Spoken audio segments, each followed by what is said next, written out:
जब भी सवाल पूछता हूँ मेरा ऑडियो डाउन करा देते हैं आप लोग। बिल्कुल नहीं, आपका ऑडियो आ रहा है, करा देते हैं। पूछिए, मुंह बंद करवाएंगे। अपनी बेगम से पूछ लीजिएगा।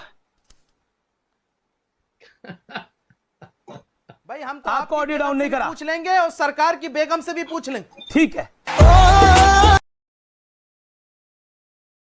सरकार की बेगम से भी पूछ लेंगे। ठीक है, और सरकार की बेगम से भी पूछ लेंगे।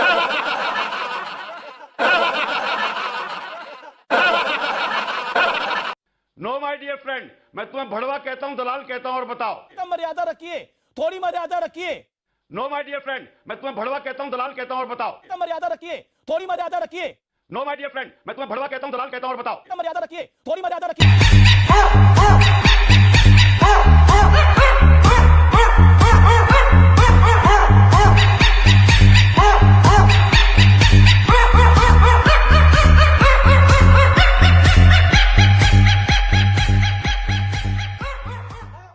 भारत का समाज हर दिन सच से दूर होता जा रहा है और इसके लिए एक हद तक हमारा मीडिया भी जिम्मेदार है। इसके साथ साथ ये समझने की भी जरूरत है कि आखिर और पत्रकार अब राजनीतिक दुकानों की सज्जा के काम आने लगे हैं। डॉक्टर सुभाष चंद्रा ने हिसार में बीजेपी के उम्मीदवार डॉक्टर कमल गुप्ता के लिए वोट मांगा। झूठ को इतनी बार दोहराया जाता है कि वो सच लगने लगता है। यूपी के कैराना में घर छोड़कर पलायन करने वाले हिंदुओं की तकलीफ का डीएनए टेस्ट। नेता, पत्रकार और उद्योगपति आजकल अघोषित रूप से एक ही टीम में खेलते हैं।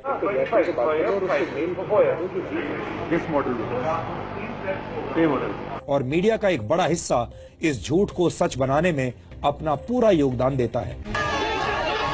3 पोस्ट तबाह कर दिए हैं। तो कभी किसी नेता या पार्टी में आपको चमत्कारिक शक्तियां नजर आने लगती हैं। इसलिए बात कर रहे हैं मोदी के हनुमान की। आइए अब बात करते हैं उन 2 संजीवनियों की जिनकी जरूरत सबसे ज्यादा है। मीडिया पर विश्वास करना लगातार मुश्किल। एक्सक्लूसिव पड़ताल, आखिर प्यार के नाम पर जबरन धर्म परिवर्तन का खेल क्यों चल रहा है? भारत में फेक न्यूज, गलत तथ्यों पर आधारित आर्टिकल्स, गलत न्यूज रिपोर्टिंग और शब्दों के खेल के जरिए लोगों को गुमराह किया जाता है। भारत के लोगों को झूठ फैलाने वाले मीडिया से भी आजादी चाहिए। दाऊद इब्राहिम का पैर सड़ रहा है। ऐसे पत्रकारों से सावधान रहिए, ऐसे लेखकों से सावधान रहिए जो कि बड़े बड़े नेताओं से, बड़ी बड़ी पॉलिटिकल पार्टी से या बड़े बड़े उद्योगपतियों से मिले होते हैं। यही नेता आगे चलकर राज्यसभा के सदस्य बन जाते हैं, राजनीति में आ जाते हैं, पैसा कमाते हैं और अपना जीवन बड़े शान शौकत के साथ जीते हैं। लेकिन जीवन भर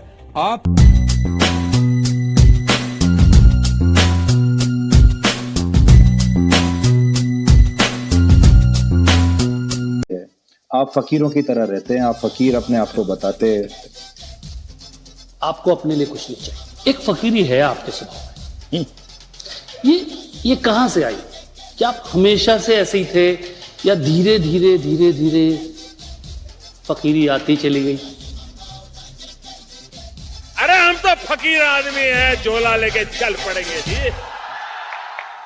बंदा ये बिंदास है, बंदा ये आपको फिर से कॉर्नर करने की कोशिश कर रहे हैं।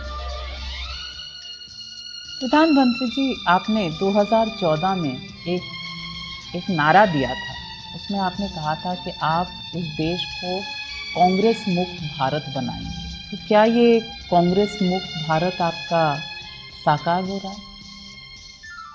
छुट्टी आप कभी नहीं लेते और मैंने ये सुना है कि जब आप विदेश दौरे पर जाते हैं तो रात में ट्रैवल करते हैं, कहीं आप रात में रुकते नहीं हैं, हवाई जहाज में आप अपनी रात बिताते हैं। इतनी एनर्जी आप कैसे लेकर आते हैं? क्योंकि आपकी उम्र में बाकी लोग शायद कल्पना भी नहीं कर सकते। और आज आपकी एनर्जी ऐसी है कि कोई देश के जो युवा हैं उनको भी प्रधान सेवक है वो। हाँ, नहीं वो तो प्रथम सेवक तो नेहरू जी ने कहा था, उनका कोट नहीं है ये। हाँ, यहाँ पे कुछ नेहरू का लिखा हुआ है कि लोग मुझे भारत का प्रधानमंत्री कहते हैं, लेकिन यह अधिक उचित होता यदि वे मुझे भारत का प्रथम सेवक समझते।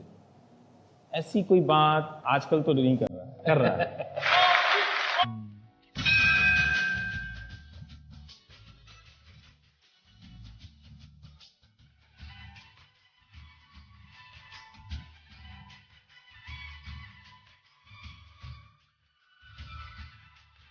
तुझे याद न मेरी